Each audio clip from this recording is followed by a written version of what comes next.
my platform, but it's a delight to be able to ask one of such questions. Could you introduce yourself for the audience? Certainly. My name is John Ponce, unlike my Zoom thing that has my wife's name up there.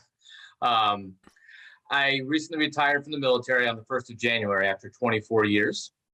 In my career, I was originally an infantry officer, and I served in the 82nd Airborne Division, and I was part of the initial Operation Iraqi Freedom in 2003, also part of the first elections in 2005 in Mosul. After that, I joined the Special Forces and spent the rest of my career, the last 15 years or so, in the U.S. Special Forces. I was assigned with 3rd Special Forces Group in Fort Bragg, North Carolina. I did a couple months in Dushanbe, Tajikistan, with training some Tajiks. And then I also then finished my career, which is one reason why this conversation is such of interest to me. From 2017 until 2021, I was stationed in Mons, Belgium, at the NATO Special Operations Headquarters. And my job was the J7 Director of Exercises, Evaluations, and Assessments.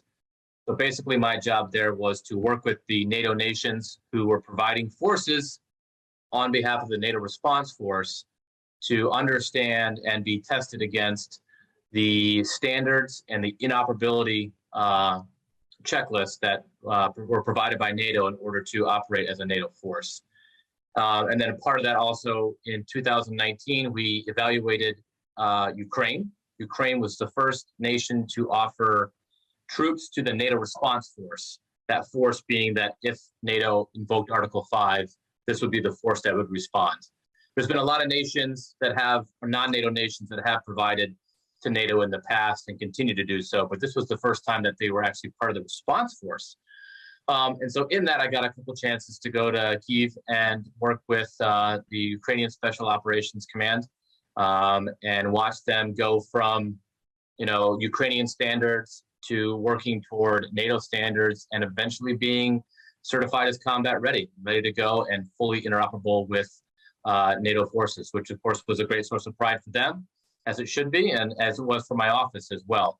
And so in that, that's kind of where my experience was with the Ukrainians, and then also just serving as a key staff member for a 3-star U.S. general at the NATO Special Operations Command.